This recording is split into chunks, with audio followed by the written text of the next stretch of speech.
you, or some people were inquiring about you running for a prime minister in Canada. And like your reaction was really specific. You were like, I thought about doing it, but it would take me too long to learn about the power grid. So I can't do it.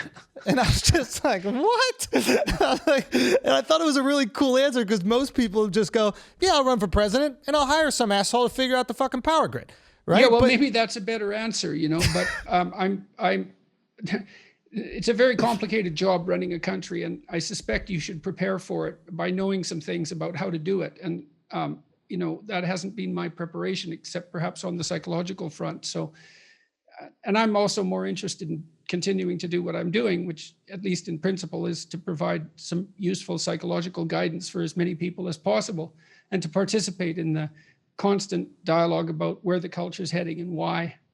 So I don't know. I just thought that answer was so you. I thought the answer was reflective of your identity. It was like, I'm not the right person for this job, and in order for me to do it, it would take too much time away from the things that I enjoy. So yeah, well, perhaps the things that I'm better at. Or that, I've made that decision continually throughout my life because I've contemplated a political career multiple times, but when push came to shove, I always decided to keep doing what I was doing, which was philosophical investigation and scientific investigation, I suppose, as well as my practice as a professor and as a clinician. That just seemed the better fit for me temperamentally. Do you feel like, do you sometimes feel like you're like a 7-foot guy with amazing athleticism that can shoot a basketball? Like you're just so good at it that you should do it, but maybe it's not the thing that you want to do? No, I think it's been the thing. I think I was fortunate that I got to do the thing that I wanted to do. I mean, I really loved my job as a professor and as a clinician. It was extremely rewarding in pretty much every possible way. I loved doing the scientific research and answering questions that way. I liked engaging with my competent colleagues. I liked my graduate students. I really enjoyed teaching undergraduates. I liked my clinical practice, and I had a very, very wide range of clients, ranging from people who were barely hanging on to the edge of the world to people who were unbelievably competent and accomplished. And so I got to see a huge range of people's lives, and that was extremely exciting. And I ran a couple of businesses, more or less on the side, or was involved in their running. And so that was all extremely good. I've been exceptionally fortunate in that. And then I've been on a tremendous adventure for the last 5 years as well. Even though it's torn me apart in some ways, it certainly hasn't been boring. Yeah. It's been unbelievably exciting. Yeah. Incredibly too exciting, I would say, pretty much all the time. Yeah. The curse of an interesting life, I suppose. Yes. I don't know. It's really refreshing to hear you say, to hear you say that you struggle with identity. That is refreshing because it seems from the outside that you have it figured out. And I can imagine somebody looking right now going like, oh man, I don't know what the hell I want to do, or maybe I do know what I want to do, but I don't know who I am, and I'm being swayed and pulled all these different directions. And then to hear someone that they really admire and look up to is also feeling those things is very refreshing, man. I don't know. It's kind of like, I think it's even ballsy to say. I think a lot of people in your position would be like, no, I got it. Keep buying the books.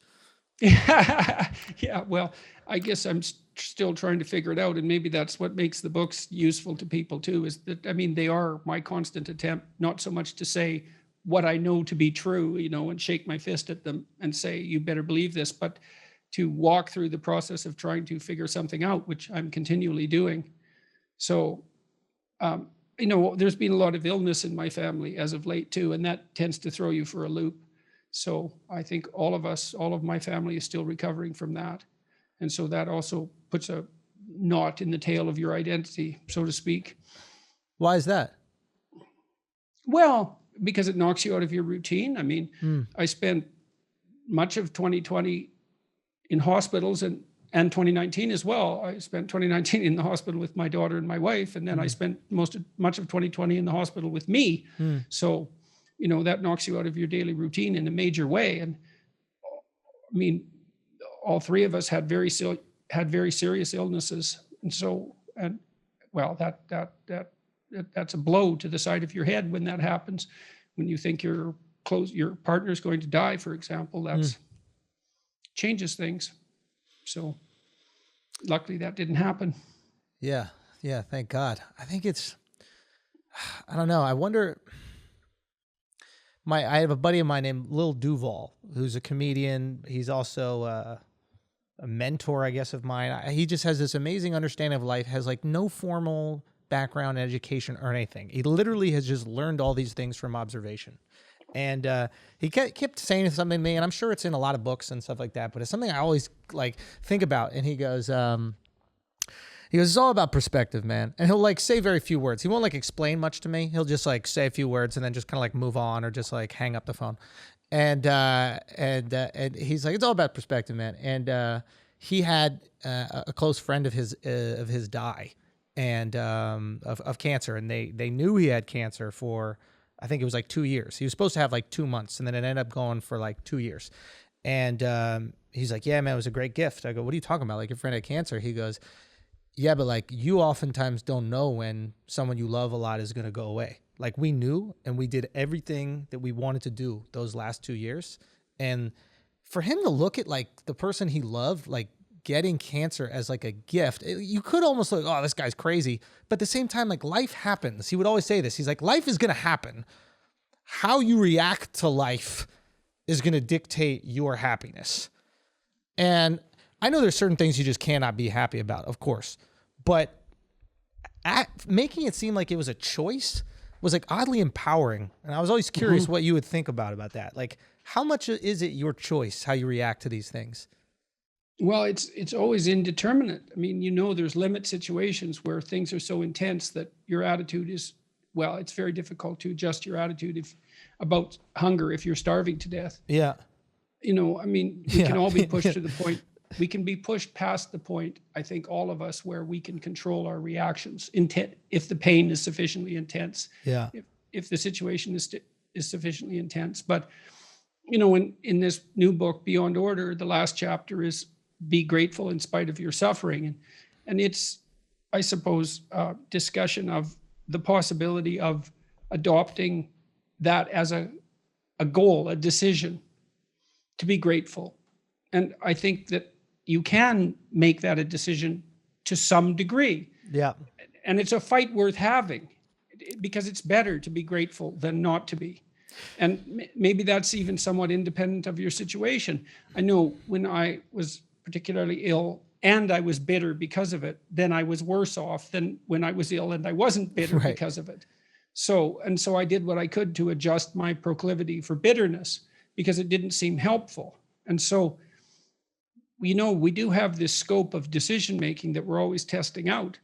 You never, it's a dangerous thing to push too hard, because, you don't want to say to someone who's suffering from extraordinarily painful terminal cancer, for example, that if they just adjusted their attitude, everything would be okay.